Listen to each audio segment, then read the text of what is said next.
Well, staying in the Middle East, it's nearly 10 years since the self-declared Islamic State created a caliphate across Iraq and Syria.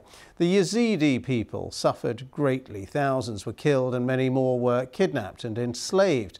And the search for justice has been elusive since then, until now. A Yazidi family is trying to sue Hutaifa, who's the widow of the IS leader and who's accused of being involved in sex trafficking and abuse at her home. BBC Arabic's Faraz Kilani reports now from Iraq on one family's search for justice. Yazidis fleeing for their lives across northern Iraq in 2014.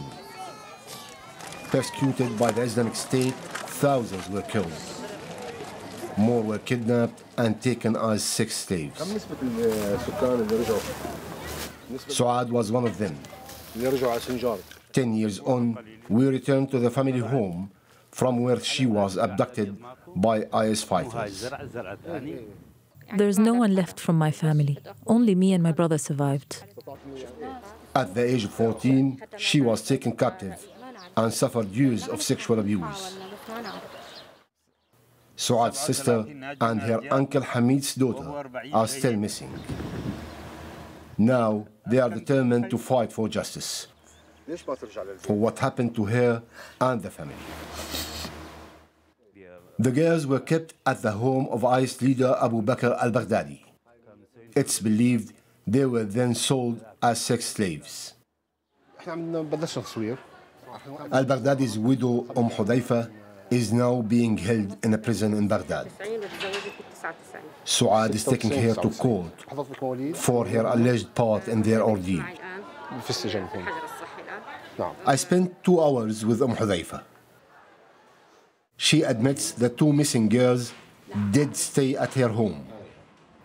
At the time, I felt ashamed. How is it that women could be degraded to such an extent? I was entirely against it, but I was a helpless woman.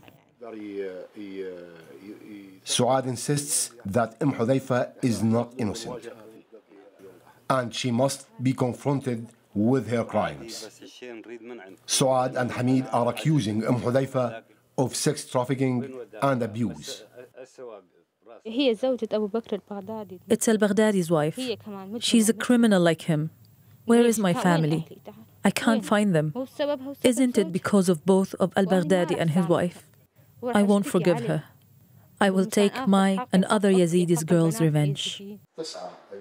I asked Hudaifa why she didn't help the girls escape. I myself couldn't leave. How was I supposed to help her? I don't deny that my husband was a criminal. I'm very sorry about what they went through, but I wish they would know that I had absolutely nothing to do with this. Abu Bakr al-Baghdadi led IS, an extremist jihadist group. This brutal organization carried out crimes, including murder, torture, kidnapping, and enslavement. He was killed in a US raid in 2019. Hudaifa says her husband was changed forever during detention at a US-run prison in 2004. I've always asked him about that change in his mental state, and he used to tell me that he was exposed to something I could not understand. I believe that he was subjected to sexual torture during his detention. The Pentagon didn't reply to a request for a comment on her claims. Al-Baghdadi's death didn't end the Yazidis' search for justice. For many, the trauma continues.